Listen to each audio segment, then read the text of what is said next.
Welcome to Is ESPN Gonna Do It Fair? Fun fact, probably not.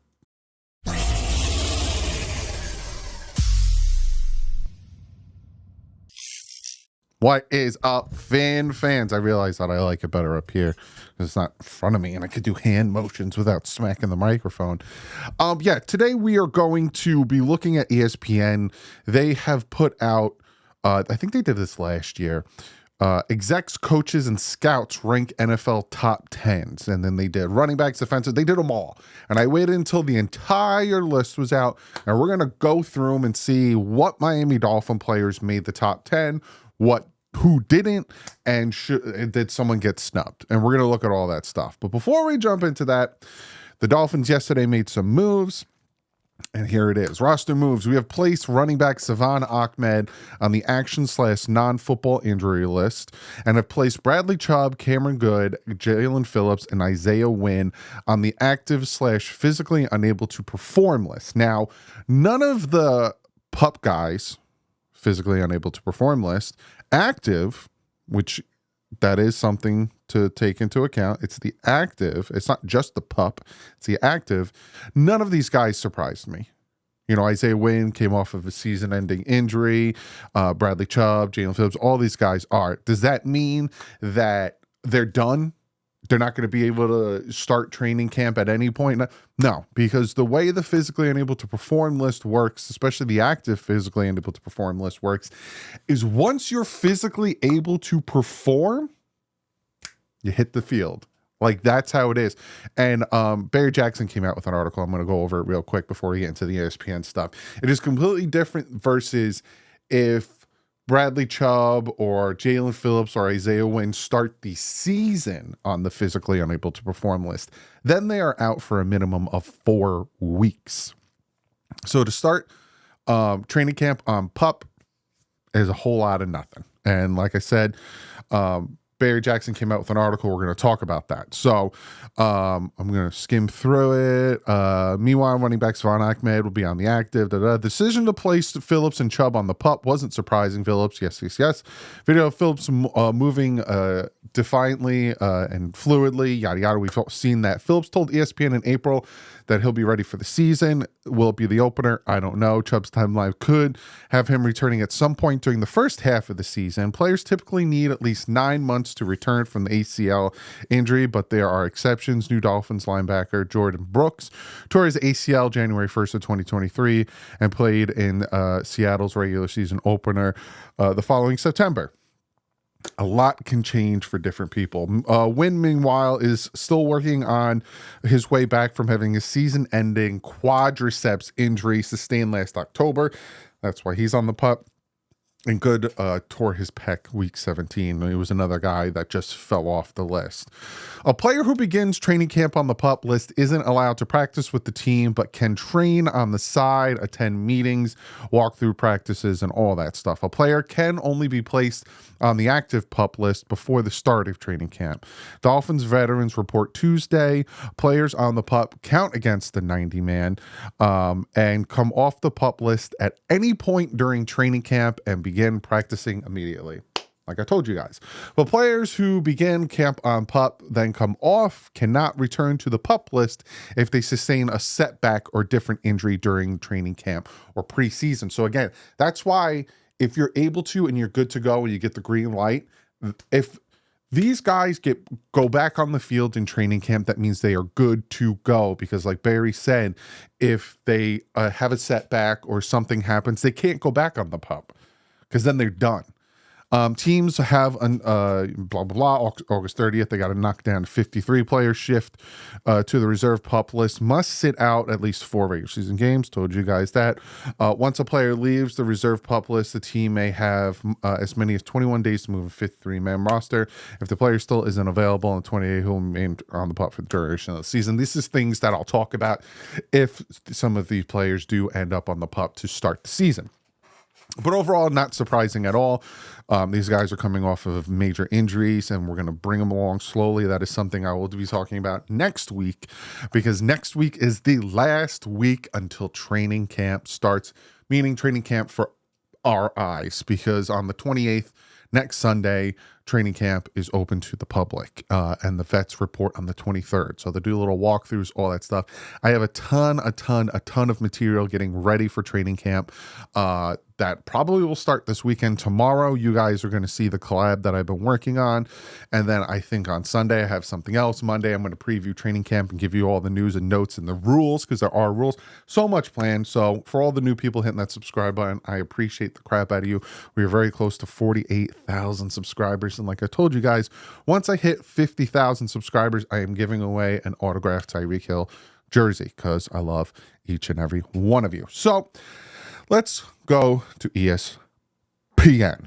Now, they have done, we're going to start with running backs. They have done their whole shebang. Executive coaches, scouts, ranks, all that stuff. So, reminder, the ranking process, voters give us their best 10 players at the position. Then we compile the results and ranked candidates based on the top 10 votes. Composite average dozen of interviews with research and film study helped from ESPN analyst Matt Bowen. In totally, nearly 80 votes submitted a ballot on at least one position, and in many cases, all positions. Additionally, voting and follow-up calls with those surveys helped us break any ties. It was a very in-depth process. So they start with running backs. Obviously, Christian McCaffrey is going to be number one. He was the best running back in the NFL last year. Breece Hall, he did very well as well. Nick Chubb, I think he came off, severe knee injury. Saquon with the Eagles now. Sad to see. Jonathan Taylor, I think he sat out for a hot minute, or he was injured for a hot minute. Then he came in. Bijan, Josh Jacobs, now with the Packers. I think he's going to do great there. Jamari Gibbs, Derrick Henry with Baltimore. I feel like Derrick Henry should have been a little higher. Travis Etienne. And then honorable mentions, we have Aaron Jones, Kenneth Walker, Isaiah Pacheco, James Cook, Alvin Kamara, Joe Mixon, and Andre Swift. Raheem Mostert. You're going to tell me the guy who led the league in touchdown rushes for running backs isn't even in your honorable mentions? Like, I can't even read something. Like, he's here. Also received votes. Like, you have him in here with, like, snub. 100% snub. Like, let's go to stats. Let's just go to stats real quick. We're going to go to rushing. Raheem Mostert, 10th in rushing yards, but he is not in your top 10. Breece Hall is, who's 13th. Okay. Bijan, who is 15th, but not Raheem Mostert, who is 10. Let's do touchdowns. Number one. Not in your top 10. Make it make sense to me. Somebody make it make sense to me. That is absolutely ridiculous. Defensive tackles. I don't think Sealer's going to be in there. You got Chris Jones. Yes. Quinnen Williams. Yes. Dexter Lawrence. Yes. Jeffrey Simmons. Yes. Matabuke. Yes. Christian Wilkins. Oh, my heart. My heart with the Raiders. Oh, last year, honorable mention, he gets boosted in because he had the 9.5 sacks. Derek Brown, DeForest Buckner, Kenny Clark, Javon Hargraves. Then you got Vita Vea, Jonathan Allen, Jalen Carter, Dyron Payne, Cameron Hayward, and Christian Barmore. And then you have Sealer. Again, honorable mentions. 10 sacks. The man had 10 sacks. He also had, an interception. Not even an honorable mention for Zach Sealer. Again, I might come off biased, but that is a load of malarkey, if you ask me. Like, really? All right. What do I know? I'm not an executive or a scout. These guys apparently know more than me. Edge rushers. Myles Garrett. Yes. TJ Watt. Yes. Parsons. Yes. Nick Bosa, of course. Max Crosby. Yes. And I think that Christian Wilkins is going to feast being next to Max Crosby. I think that's going to help a lot. Hutchinson. Yes. Danielle Hunter. Yes. Josh Hines, Allen. I wonder why he threw the Hines in there. I guess he didn't want to be mixed up with an overrated quarterback. Joking. Trey Hendrickson, Brian Burns. Honorable mentions. Boom. We get our first guy at least in honorable mentions. Before Phillips' season-ending Achilles injury, he posted 6.5 sacks, 1 interception, 43 tackles. He was on his way to becoming a top guy before the injury. He has a really unique skill set. I agree 1,000%. And I've talked about ad nauseum the fact that if he didn't get injured, I think he would have had at least 11 sacks because he would have feasted on the Jets again. I think he would have feasted on the Titans. Who else? Another team. He would have feasted on Buffalo in that last game. Like, I think that's 3 sacks there, minimum. That's 9.5 sacks. And I think he would have got, some more there. And then you have Bradley Chubb down in the honorable mentions, which again, he had about 9.5 sacks. But again, as a pass rusher, you want to have more sacks when it comes to that. So there is your edge rushers. Then we go to safeties.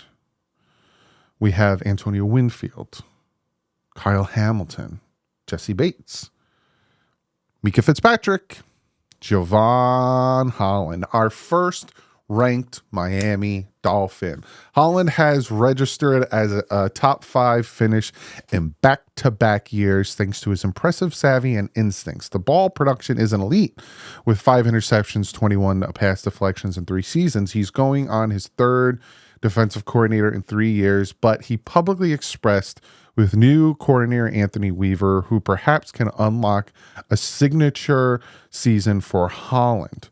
He got versatility to play the post, match up in man coverage, blitz, and still young and ascending, said an AFC executive about why Holland is his number 1 safety.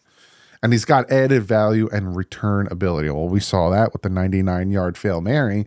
Holland has 16 punt returns for 110 yards in his first 2 seasons, and he returned 163 yards off his 5 interception career. Yeah, some people underappreciate Javon Holland. Some people don't even think he's a top 10 safety in the NFL. I definitely think he's top 5, and they also think he is top 5. Let's just see who rounds it out. Budda Baker, Derwin James, Kyle Duggar, Hufanga. I don't even want to try to butcher his first name. Xavier McKinney. And then you got Justin Simmons, who's still a free agent, which is very interesting to me. Petrie, Reed, Marcus Williams, CJ Garner Johnson, Brian Branch. Is there any Dolphin? There wouldn't be a second Dolphin there. Next category is tight ends. I will be shocked if Jonnu Smith is on here. So we'll just look at it for poops and giggles. Travis Kelce, obviously number 1. Kittle, number 2. Mark Andrews. I would actually, if he didn't get injured, I'd put Mark Andrews higher. Sam Laporta did really well with the Detroit Lions. TJ Hawkinson, Hawkins Socks, as some like to call him. David Njoku. And I was going to call him Njoku More. Who the flip is that? Choku. Dallas Goedert, Goedert, Dalton Kincaid, who's a rookie. Wish the Dolphins could get him. Evan Ingram and Dalton Schultz. Then you have Jake Ferguson, Trey McBride, Pat Fryermuth, Cole Kmet, Kyle Pitts. Yeah, no Dolphin. Not yet. Do this next year, Kyle Pitts. John Smith is going to be on this list. Then we have interior offensive linemen. Robert Hunt's going to be on this list, and I don't think Connor Williams is, but I know for a fact Robert Hunt is.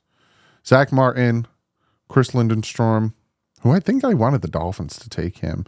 Quentin Nelson, Joe Thuney, Joel Benoni, Landon Dickerson, Creed Humphrey, Frank Ragnow, Travis Smith. You gotta be flipping burgers in my face. Robert Hunt is not in your top 10. That is preposterous. He's not even a Dolphin anymore. You have him listed as a Dolphin. He's a Panther.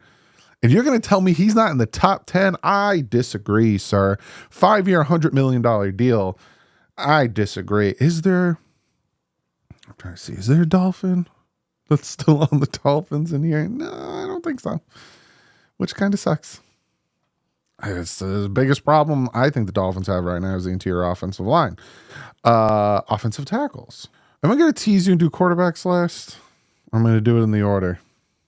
Because the order says quarterbacks there. I might tease you. Trent Williams, yes. Penei Sewell, Laramie Tunsil, Tristan Wirfs, Lane Johnson, Christian Darrisaw, Jordan Mailata, Andrew Thomas, Rashawn Slater, and Ronnie Staley. And then, Tehran is on there, honorable mention, still playing at a starter caliber level despite his age, 33 this month. Can still move and disruptive versus the run and pass. Still needs to be accounted for. Very cookie cutter. You just got to stay healthy. That's his biggest thing. He's got to stay healthy. Trying to see if there's another Dolphin on here. Let's go. Let's go with this one, which is corners. Cornerback, we have Pat Surtain. We have Denzel Ward. We have Sauce Gardner. I want to read Sauce Gardner because supposedly it's spicy about Sauce Gardner. Gardner gathered fewer top votes than he did after his rookie year when he pushed Surtain for the top spot. He's a polarizing figure. Who else with his length and size can cover like him? One of the most overrated players in the league, a highly ranked NFL personnel evaluator said, you could call a hold on him every play. Oh, you got him third. Jalen Ramsey, number 5. One personal director with the NFL team perfectly summarized Ramsey, who has a Hall of Fame case to be the best corner for a stretch of the past decade. Outstanding when he wants to be.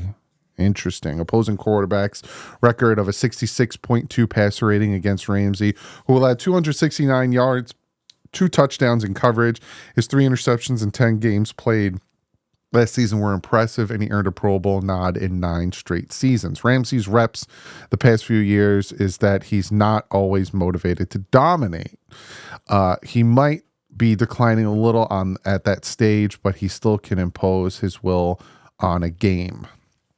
Interesting. Jair Alexander, Jalen Johnson, Devin Weatherspoon, Derek Stingley, Humphreys, Diggs, Reported Jr. Yeah, that's it. Next, we have off-ball linebackers. Fred Warner, Roquan Smith, Matt Milano, Patrick Queen, Nick Bolton. I can't believe they have 2 linebackers, the Ravens on this list. Craziness. Jeremiah Owusu-Koramoah, Tremaine Edmonds, Chicago. He was with Buffalo. Davis, Greenlaw. Not going to pronounce that. I'm going to butcher that. And then C.J. Mosley, Levante David, Quincy Williams, Logan Wilson, Zaire Franklin, T.J. Edwards, Bobby Wagner. Oh, Jordan Brooks. He got a little bit of a nod there. Wide receiver. Number 1 should be Tyreek Hill. It's Justin Jefferson. He's number 2, though. Hill has been a revelation, geez, Doug, for Miami. His 3,509 receiving yards since joining the Dolphins in 2022 leads the NFL during that span after falling short of 1,500 yards season. After falling short of a 1,500-yard season over 6 years in Cincinnati, Hill now has back-to-back 1,700-yard campaign to his name. Last year, Hill was well outside of the top tier in our voting. This year, he pushed Jefferson for the top spot with more than 25% of the first-place votes. The reason is simple. He wrecks a game plan. And then we have Jamar Chase, CeeDee Lamb, CeeDee's Devontae Adams, AJ Brown, Amon St. Brown, Mike Evans, Stephon Diggs, and Brandon Ayuk, who asked for a trade. It's going to be interesting how that all goes down. Jalen Waddle with the honorable mentions. Remarkable, consistent with 3,385 yards through his first three NFL seasons, despite the presence of Hill as a number one option. Elite speed and underrated route runner, an NFL coach said. Who else? Is there anyone else? Pittman, Cortland, Puka. Nope.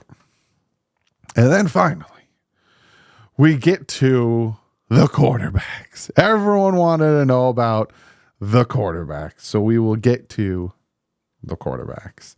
Number one on the list, not surprising, is Patrick Mahomes. Number two is Joe Burrow.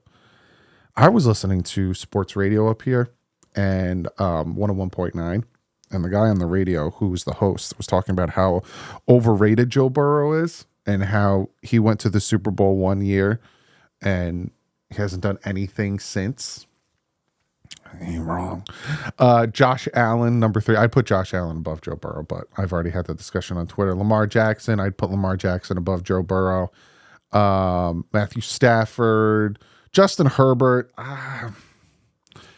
It's because he had big, strong, fast, powerful arm, will stare down some targets and try to make some hero-type plays at time, holding the ball too long and throwing it to tight windows. But he has everything you want: touch, velocity, size, athletic ability. Yeah, but you can need the accuracy. Again, it's that situation where what do you want? You want the athletic, big, strong arm quarterback, or do you want the precision passer, accurate, anticipational quarterback? He doesn't have them both. And to me, again, he had that fantastic rookie season, but since that rookie season, he's done nothing. And a lot of people say, well, it's because of the coach, it's because the players around him, blah, blah, blah. But if you want to be that quarterback, you need to. Patrick Mahomes had nothing around him last year. Look what he did. He won a Super Bowl. Justin Herbert, especially that playoff game, he just needed to get one touchdown in the second half and they would have won. And he did nothing. They scored 3 points.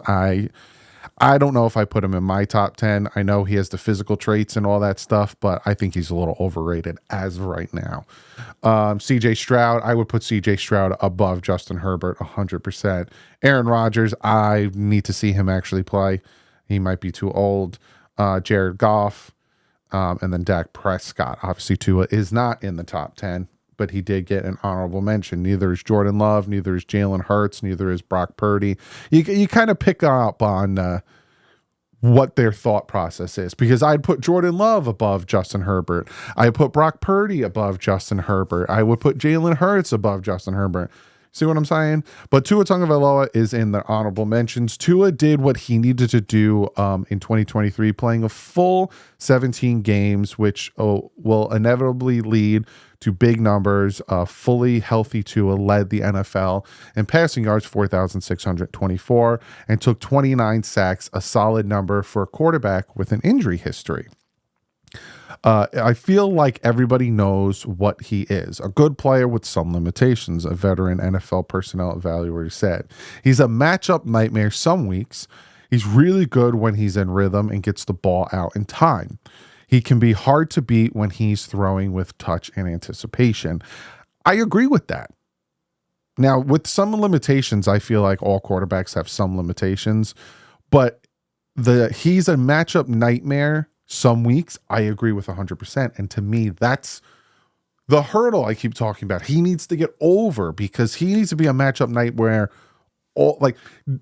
Give me 15 out of 17 weeks he's a matchup nightmare, then boom, you got your franchise quarterback and a top 5 quarterback in the NFL. Because no quarterback's perfect every week of the year. He's really good when he's in rhythm and he's got the ball out in time. He can be hard to beat when he's throwing with touch and anticipation.